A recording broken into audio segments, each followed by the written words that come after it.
Hey guys, well it is once again time for the Out of Breath Arm Sore Packer Minute, the show where I walk around the neighborhood talking about the Packers and you watch to see if I get flamed by a Firebird. And I am talking today about training camp. I know we've been on a series about the new draft choices. I was expecting to be finished with it by now, but it's Monday. It's the Monday of training camp. The boys will be back in town on Wednesday. And I just couldn't help myself. So I want to talk about training camp battles. So if you have training camp battles that you are looking at in particular, just let me know in the comments below. And I'm going to talk about mine. Now, I hope this is a cogent discussion because, like I say, I changed my mind about the topic kind of at the last minute. But, you know, with training camp this close, and it feels like now that the Hall of Fame banquet has come and gone, congratulations, by the way, to Donald Driver and Mark Lee. It just really seems like this is the kickoff of the season. After a long off season, we've had the draft, we've had the OTAs, we've had mini camp, we've had free agency, and now it's time to have football. Now I understand it's only training camp football, it's preparation, but it is football nonetheless. And I, for one, couldn't be more excited. I don't know about you. And there are several training camp battles that are going to be incredibly interesting. Now, if you look at the offensive side of the ball, and I'm trying to think if I'll break this into two sections, maybe do another one tomorrow on the defense. We'll see how long. Oh, check it out. I found another golf ball. I find them all the time. I don't see anybody looking for it, so I may have just picked up somebody's ball, but it's all right. On the offensive side of the ball, you know, the nice thing about the offense is that most of the major players are set. We don't have a huge number of question marks. You got your quarterback in Aaron Rodgers, as good as it gets, best in the league as far as I'm concerned. You've got the offensive backfield is now set with Ty Montgomery leading off, the tailbacks, and Aaron Ripkowski as with a good solid year under his belt. Last year when he was called upon more often than we normally would call upon a fullback, and he really showed that he had more to offer perhaps than the Packers would have even known had we not had the running back situation that we did last year. And then you've got this crop of rookie running backs, and that is going to be one of the most heated, I think, and one of the most exciting competitions in all of training camp. And we talked about these guys. Each of them is different in their own way. You got Jamal Williams, our fourth rounder. You got Aaron Jones, who is just an electric athlete, very explosive athlete. He's the one with the third highest SPARQ score of all the running backs in this year's draft. A very deep draft at the running back position. And finally, Devontae Mays, who truly is like an Eddie Lacy 2.0 without the China food. So this is going to be an exciting training camp battle. And honestly, I'm going to be straight up about where I think this battle is going to begin and end, and that is on special teams. Keep an eye out for these guys going to the backfield to get a chance to maybe return punts. We're going to be looking for a replacement, for Micah Hyde in that regard. If one of these guys shows some ability, it's going to bode very well for them. I kid you not. I think this comes down to special teams. All these guys, if they want to make the team, they're going to have to play special teams out there on the coverage units. But if one of these guys shows some ability, in particular as a punt returner, I think they just made their stock go up dramatically. And I think the Packers will be very serious, not only about keeping them on the roster, but about making them a regular, getting them on the field, getting them in tune. We've seen since a couple of years back when Mike McCarthy took over. He gave up the play calling duties temporarily, it ended up being, but he took over and paid more attention to special teams. One of the things he talked about was getting veterans on the field and on special teams. Now, none of these guys will be veterans, but if the Packers staff sees that these guys show ability at special teams, they're going to want to get them on the field more and make sure that they begin to learn the offense and the special teams units, coverage units, return units, as much as they possibly can. So I think between Williams, Jones, and Mays, two of these guys likely to make the roster. We'll probably keep a couple of running back. I can't see us going into the same situation we did last year at the tailback position in terms of the roster. I do think we're probably going to try to hide one of these guys on the practice squad and sort of see what happens. I have called for perhaps letting our second fullback go and keeping an extra tailback or an extra wide receiver in that slot.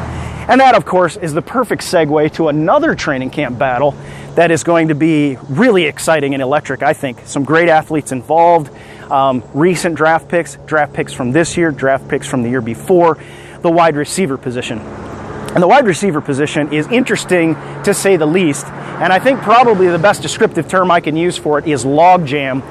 You've got one of the best wide receiver, one of the deepest and best wide receiver cores in all of football. You're talking Jordy Nelson, who led the league in touchdowns last year, who down the stretch in that run the table scenario was the most productive wide receiver in the league until he got knocked out in the Giants game. And he's the number one, but Davante Adams has shown he is a true number two threat and no one to be trifled with, and was able, in fact, when Jordy Nelson was unavailable, to go out and make plays even when he was double-teamed. Add to that Randall Cobb, who's coming back presumably healthy this time around. He's an electric athlete. Now we've added Martellus Bennett. And if we're talking about the tight ends and with the wide receivers, you add to that Lance Kendricks and Richard Rodgers, who is sort of the incumbent at the tight end position. You've got to expect Kendricks and Martellus Bennett are going to be there, and probably Rodgers, but he'll have competition as well. But at any rate, this group of wide receivers in particular then also includes guys like Jeff Janis, who for many is considered on the bubble. He hasn't done a lot, hasn't found his way on the field very much. When he did last year against Seattle, he was productive with the touchdown, kind of in garbage time, but it was a touchdown nonetheless on the jet sweep. He's got speed, he's got size, he's got a lot of things that made the Packers fans very hopeful for Jeff Janis early on. The thing with Jeff Janis that sort of has kept him alive on the Packers roster is the fact that Jeff Janis plays both ways on special teams. He is a fantastic gunner, a stud gunner out there. The Packers special teams coverage units were one of the worst in the league, and part of that was because Janis spent some time injured last season.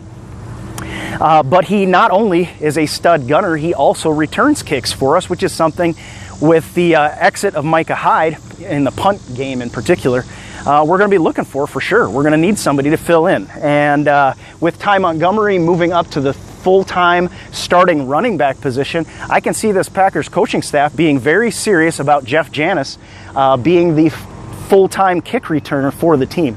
So we'll see what happens with that. Now you add to Janis, you've got, gosh, if anybody could use their direction light, it sure would help. I've been standing here waiting for people that all they got to do is let me know what they're doing.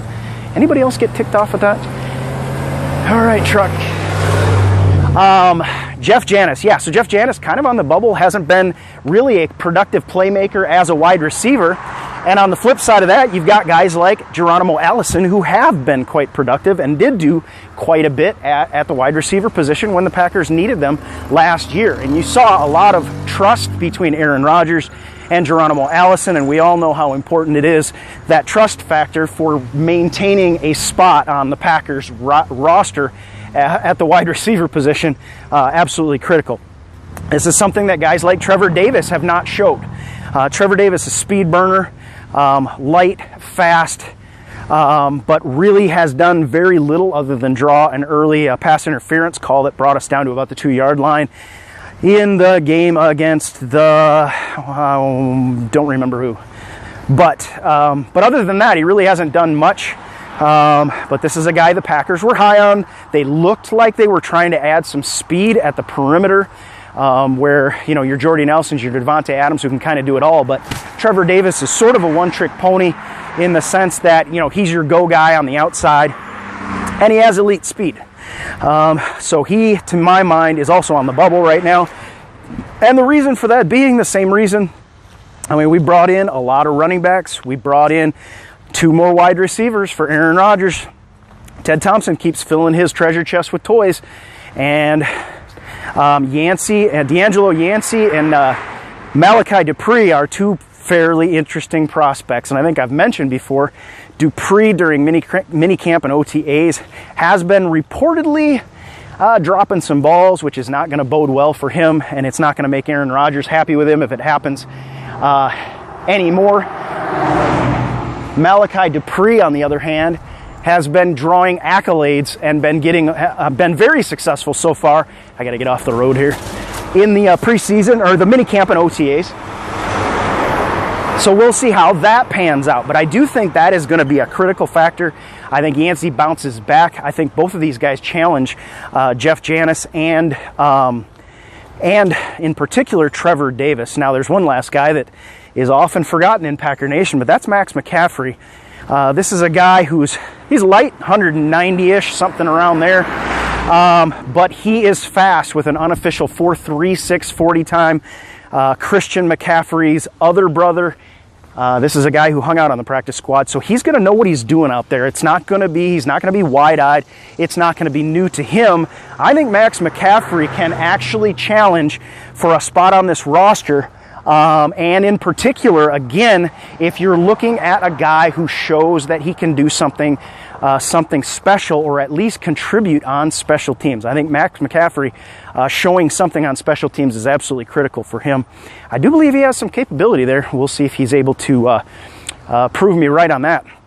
But at any rate, those are a couple of major competitions, training camp battles that I'm sure you guys had on your mind. I just wanted to talk about them a little bit today.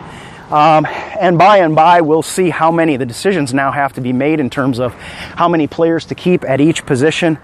I think we need to add one at the running back position. We were too thin last year.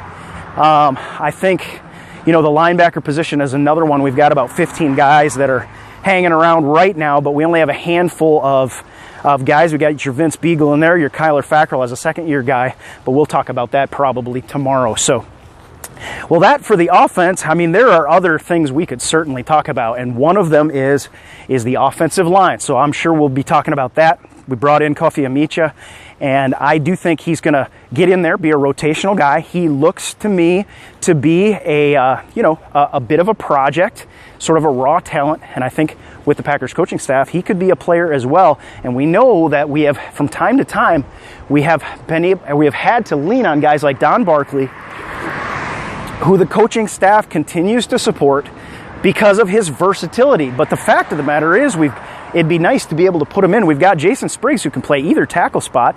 If Kofi Amicha or Lucas Patrick or Murphy can go in there and solidify a guard spot, then the key, I think, is the fact that right now Don Barkley is our backup center, but we're going to need a center if we're going to ever be able to move beyond Don Barkley, I think.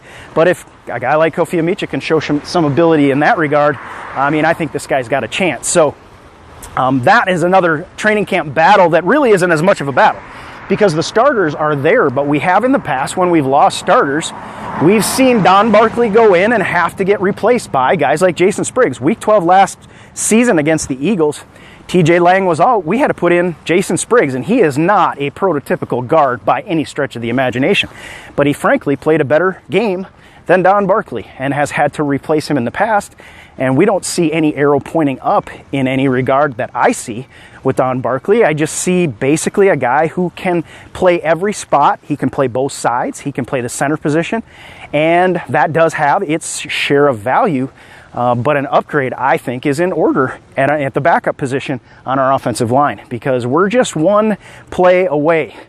And we've seen in playoff runs when we've lost linemen how much of a difference it's made. Well, I guess that's 3 then competition battles that I'm excited about. Let me know what you are excited about as well, how stoked you are. Let me know if you're headed out. I'd love to hear that you're on your way out there.